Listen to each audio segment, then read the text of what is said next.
Okay, we're ready to go.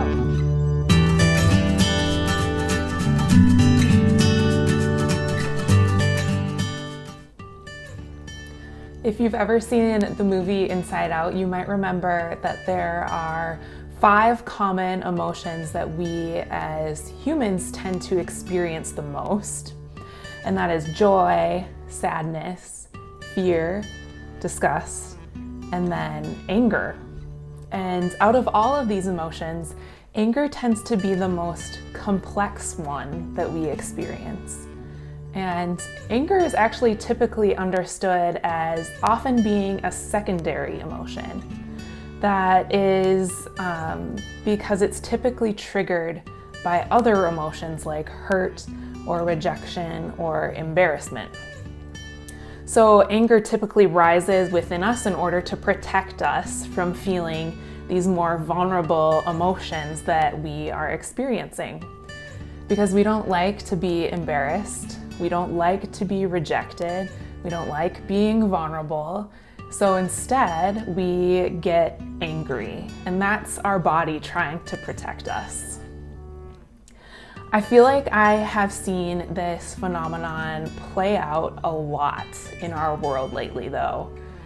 It seems like there is a lot of anger, and I often find myself asking, what is the undercurrent behind all of this anger? Now, I definitely believe that there are times when anger is 100% appropriate. That there are times when anger is righteous and needs to be heard and is a very helpful emotion for us to be experiencing. But more often than not, especially for those of us who hold multiple points of privilege, I wonder if our current public discourse is rotting away because of our inability to admit that we could be wrong and that with new information we can actually change our minds. We don't want to admit that. Raise your hand if in the last year you have had an experience where you've tried to have a conversation with someone about their beliefs or convictions and it just ended with a show of anger. Now, raise your hand again if you have been the person who has gotten angry in a conversation like this. Yeah. I wonder what would happen if we all just collectively took a breath, recognized our feelings of rejection or embarrassment, and instead of getting angry, what if we got vulnerable? What if we leaned into our vulnerability and used it as a tool to actually hear the story and perspective of someone else? What if we allowed ourselves to admit that we could have gotten something wrong and we allow ourselves to listen so that we can be better moving forward? This all reminds me of a story of when Jesus interacts with a Canaanite woman. The story can be found in the Gospel of Mark, but I'm actually going to read it from the Gospel of Matthew. And it's Matthew chapter 15, verses 21 through 28, if you would like to follow along with me. Jesus left that place and went away to the district of Tyre and Sidon. Just then, a Canaanite woman from that region came out and started shouting, "Have mercy on me, Lord, Son of David. My daughter is tormented by a demon." But he did not answer her at all. And his disciples came and urged him, saying, "Send her away, for she keeps shouting after us." He answered, "I was only sent to the lost sheep of the house of Israel."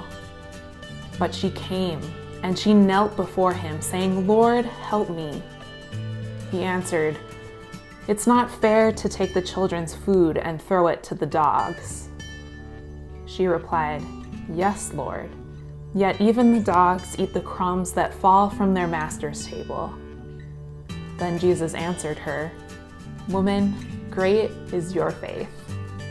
Let it be done for you as you wish." And her daughter was healed instantly. So here's some background. Canaanites like this woman were not seen or respected by Israelites like Jesus. They were seen as inferior, outside of the realm of law, unclean, unholy, despised. They were often referred to as dogs, animal-like in their shamelessness and demeaning behavior. Jesus referring to this woman as a dog was harsh at best. And it invokes this long history of Canaanites being seen as this hostile outsider. This was the narrative that Jesus was born into. This was the narrative that Jesus ministered within, but it was also the narrative that Jesus was born to change. Jesus was ready to dismiss the woman, but the woman doesn't leave. Instead, she retorts back to Jesus, "Yes, but even the dogs, like me, eat the crumbs from their master's table." She is pushing him, saying, "Yes, but even people like me, Jesus, that you don't like, can be fed, can be nourished by what you, Jesus, have to offer." Here's where the miracle in this story happens. Jesus hears the woman. He doesn't get angry, he gets vulnerable.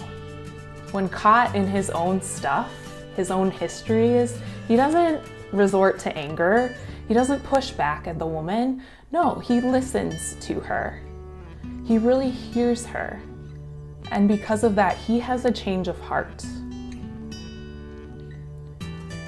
He admits that he got it wrong because the way in which he initially treats this woman is in conflict with other stories where Jesus says that he has come for all people and for all nations, not just one race or one people.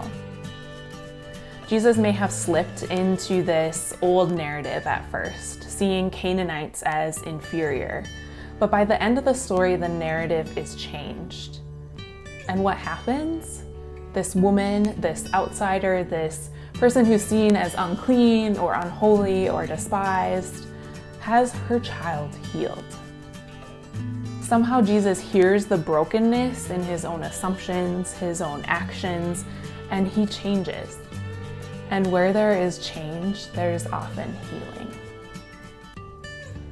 I can't help but think, however, that Jesus' shift in this story is in some part due to the woman's persistence on behalf of her child. The woman heard her dismissal. She heard that Jesus wasn't there for her or her people, and that was meant to be the end of the conversation. But she persisted. She didn't get angry at Jesus, but she too leaned into her own vulnerability and dared to make space for change. Later in the story, Jesus says, "Woman, great is your faith." This descriptor is only given to one other character in the Gospel of Matthew. Both the centurion and the Canaanite woman received this title of great faith because they dared to make themselves vulnerable in front of Jesus.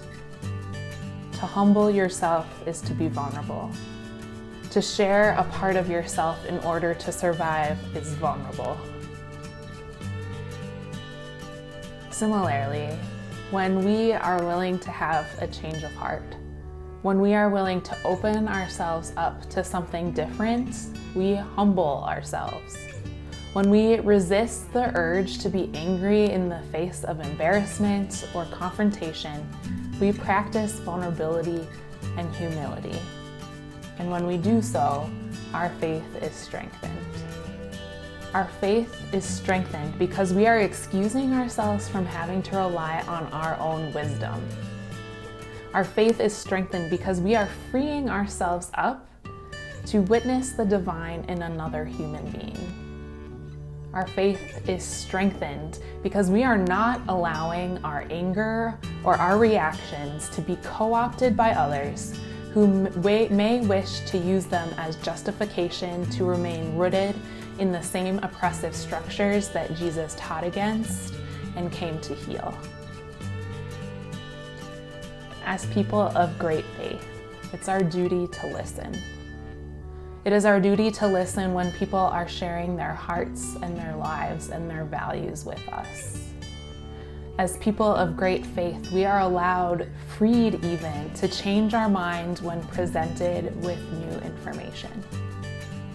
After all, it's not the rootedness in our own convictions or thoughts or feelings that heal us. It is first and foremost the radically healing and transforming love and grace of Jesus Christ. Amen.